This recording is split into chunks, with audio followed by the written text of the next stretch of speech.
President of the Philippines, Robredo, former President is with us.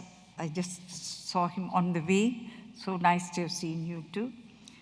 Trustees of the Ramon Magsaysay Award Foundation, distinguished guests, members of the Magsaysay family, and friends.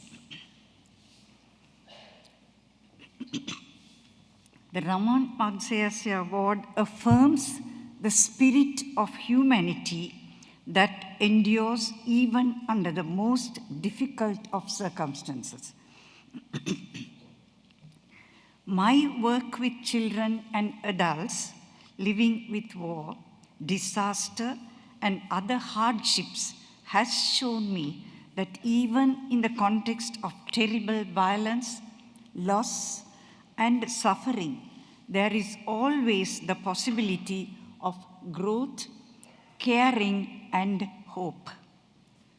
Life can not only continue despite pain and hardships, but can take on new meaning and purpose.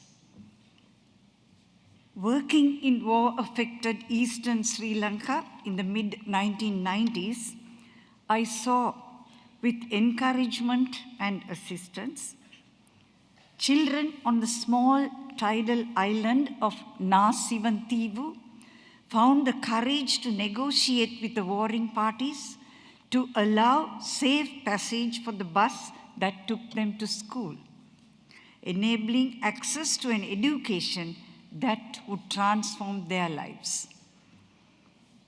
I met a soldier who had lost both his legs in combat, who had thrice considered suicide and could hardly bear to sit with a member of another ethnic group.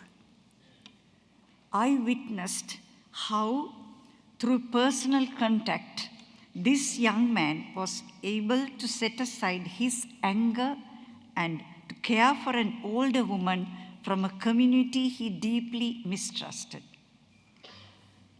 Working with widows suddenly thrust into new roles in a society that stigmatized them in our society. I saw how women's determination and hard work enabled them to overcome challenges to secure a life for themselves and their children. Whether working with children or adults, with individuals or groups, my 4 decades of experience has taught me that healing and transformation always starts with the person. For people who are in deep pain to begin to heal, it is essential for them to gain self-awareness and acceptance, whoever we are, which in turn shapes their capacity for healthy relationships with others or even towards themselves.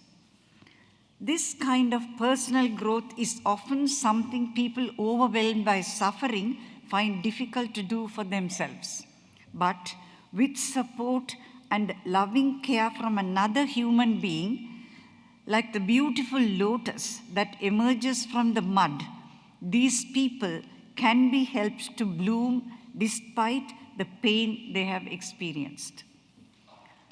As individuals, we often feel we can't do big things, but we can do small things. All change starts with the person. When one person becomes brighter and relates to others with genuine love, I underline that, genuine love, then small groups of individuals can form around them, creating small ripples of change in the world. I believe that each of us is a tool for healing of ourselves, for the healing of others, and for the healing of the societies we live in. No matter who we are, where we are, we can play a role in making the world a kinder and better place. This is the message that I would like to share with you all. Thank you.